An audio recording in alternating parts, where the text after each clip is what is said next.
Did you know that a majority of the content that I produced in 2022 can be summed up to two games? Two games. Wanna know what those games are?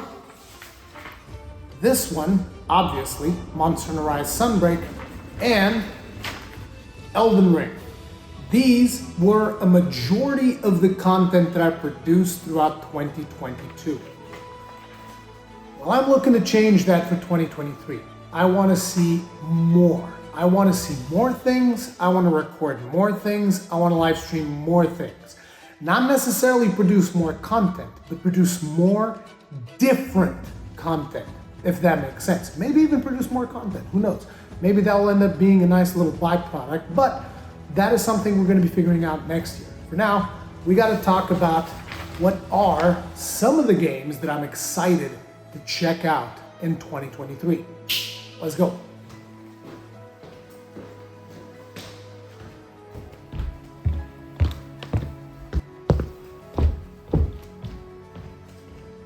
So the beauty of talking about this is that plans like this, whenever you're talking about multiple games that you want to cover, whenever you try to do any type of long-term plans when it comes to a YouTube channel, at least in my personal case, I don't want to speak for everybody that has a YouTube channel, but when it comes to my personal case, it's one of those situations where Rurikhan makes plans and God laughs because everything ends up changing.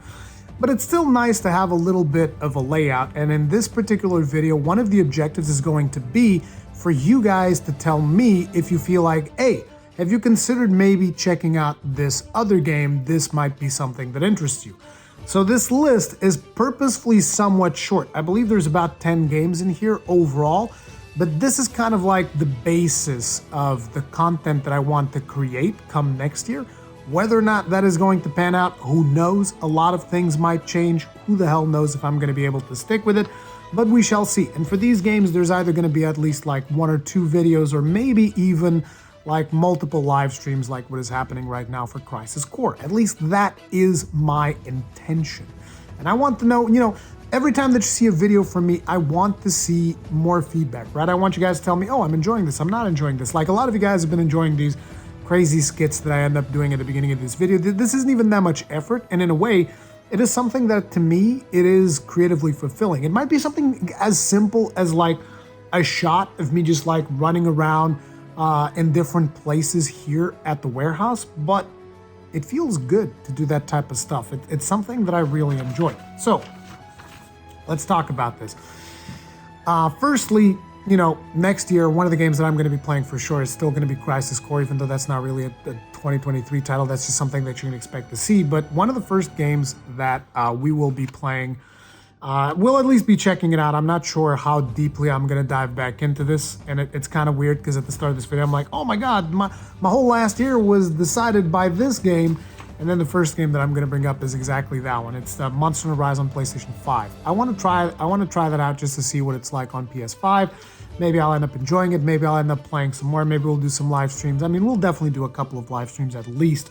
Whether or not I'm going to then dive back in during Sunbreak, that is a big question mark because Sunbreak's going to come out in spring. So I don't know what that's going to be like, but that's going to be one of the first ones that we'll be checking out in 2023, which makes sense. There's not really a whole lot happening in January. I know there's Forspoken, but after playing the demo, I'm not particularly interested at this point. Maybe I'll change my mind when I actually see the final product, but for now, it's not something that I'm super curious about. But anyways, that's going to be on the 20th of January, right? Monster Hunter Rise on PlayStation 5. Then on the 16th of February, we have Wild Hearts. I understand that a lot of people in the community are very hesitant about Wild Hearts, which is why I definitely need to dive in so that I can tell you guys my opinions on it and so that you guys can kind of like, see some gameplay, and I will tell you guys whether or not this is something I think you will enjoy. I'll describe it to the best of my ability, what the experience is like.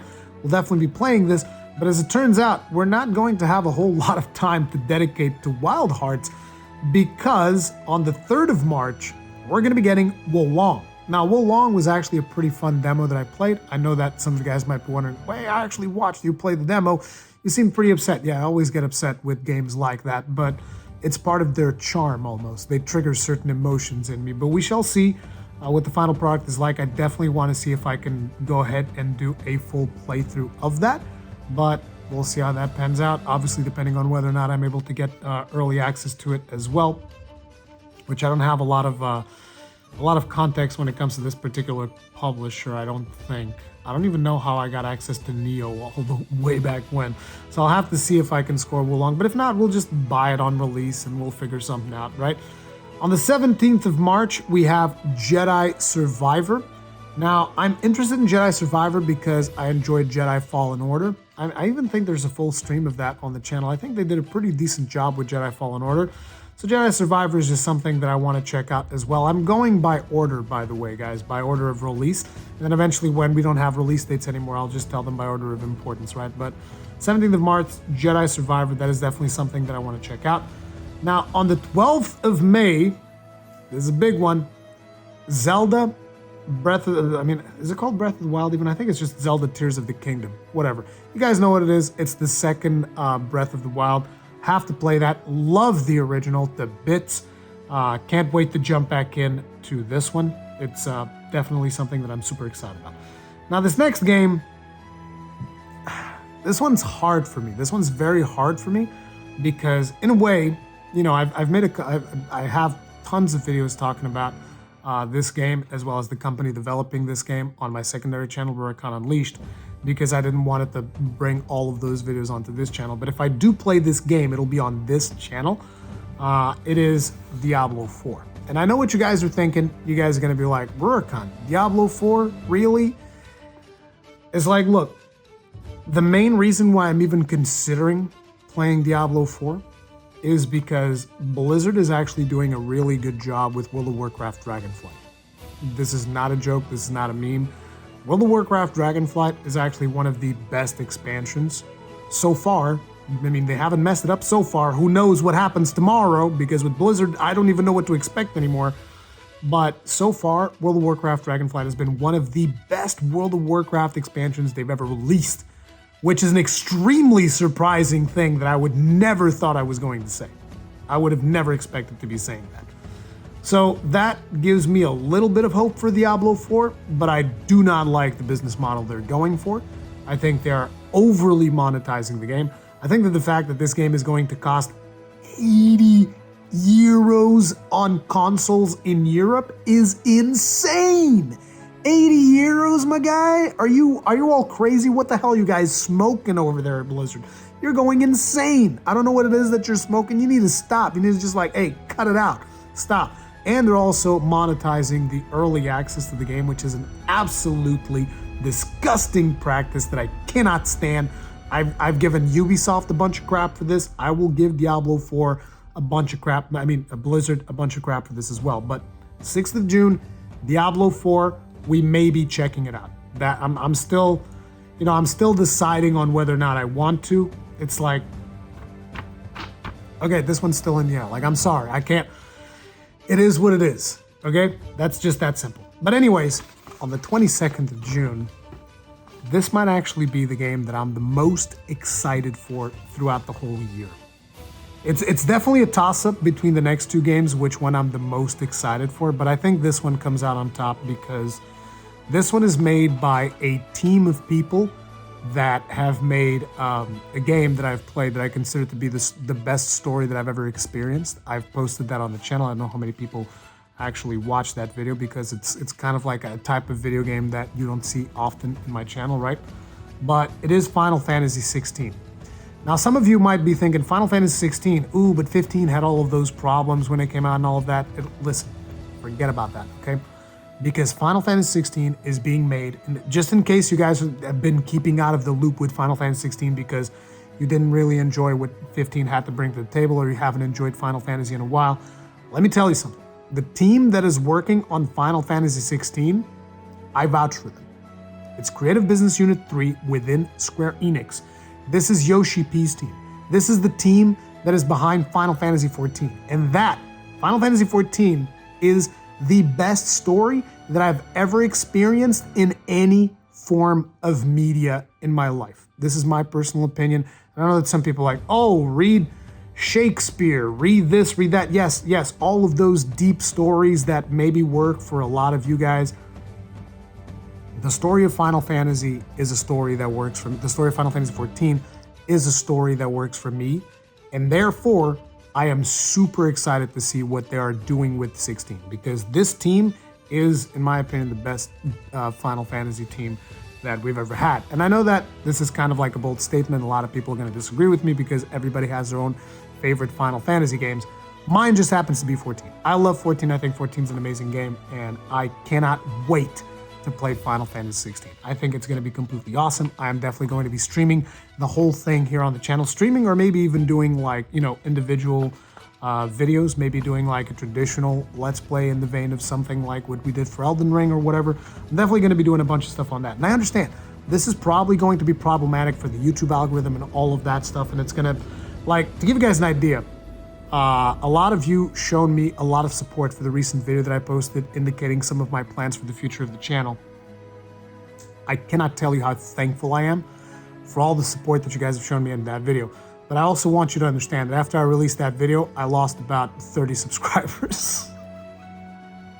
So it's definitely a double-edged sword when I'm telling you the things that I'm doing in the channel is a double-edged sword. I'm not joking around. But anyways, it's whatever. It's whatever. I know that there's going to be growing pains. I know that there's going to be changes. And, but it's just a chance that I'm going to have to take. Anyway, besides the point, moving onwards. We don't have release dates for any of these next games, but obviously Armored Core 6. Armored Core 6, dude. Our boy Hidetaka Miyazaki is going to bring in, he's going to deliver the goods. I've played Armored Core 5. I know that the Armored Core community is a very unforgiving one. I'll tell you that right now. From the videos that I have made so far, the impression I get is almost like people don't even want me to play Armored Core 6. They're like, stay away from our game. It's like, which is just the more reason why I will definitely play it. I don't care. But yeah, we'll definitely be playing that. I'll be making videos about that. And I think that is going to be scratching my itch of making builds for quite some time. At least that is what I expect. And I think that is going to be a ton of fun. Now, another game is Remnant from the Ashes 2. You guys might remember the original Remnant from the Ashes. I think that game was a blast to play, even though the DLC was very poorly optimized on PlayStation 4. It was extremely disappointing, came with a load of problems. The final boss, I seem to remember the final boss on that DLC was pretty much unplayable on PlayStation 4, which is the console that I was playing that on, so that was disappointing. But hopefully they'll do a better job of Remnant from the Ashes 2. So that is something that I definitely want to check out as well. And then, to wrap things up, I'm going to bring us in with a little bit of weirdness. Death Stranding 2. I played the original Death Stranding. I greatly enjoyed the experience. I understand this is a game that is not for everyone, and that's fine. But I enjoyed Death Stranding. I made videos talking about Death Stranding, and everybody's talking about, oh, it's a walking simulator. I heavily disagree, and I've explained in those videos that I talked about Death Stranding why I disagree, why I like the game, the things that I like about it, and why I understand that it's not going to be for everyone. But it was definitely something that I enjoyed, and I want to play Death Stranding 2, which is supposedly going to be releasing next year. I'm very curious to see what that is going to be like. But those are the games that I'm excited for in 2023. Now, what I want to know from you guys is, which games do you think that I should check out? Which games do you think are missing from this list? I'm going to be going over the comments and see if there's anything that I could potentially be interested in. I understand that there's a lot of very important games that I didn't put on the list. That is because I don't want to just scatter focus all of my attention and I'm going to chase after every little thing. These 10 games are definitely something that I'm interested in. There's a couple of more that I have because the list is actually a little bit bigger than this, but those are the games. It remains to be seen whether or not I will be interested in them in the long run. But for now, that is it. Now let me know what games you're interested for 2023. Leave those in the comment section down below. Maybe I'll pick up a couple of those for myself if they happen to be interesting for me. But anyways, for now, that is going to be it. Hopefully you guys are enjoying your holidays. Hopefully these videos are keeping you entertained in the event that you're not spending holidays with family or loved ones or anything like that. Hopefully I can keep you company, and hopefully these will help you pass the time throughout the holidays. So thank you very much for allowing me to entertain. Excuse me.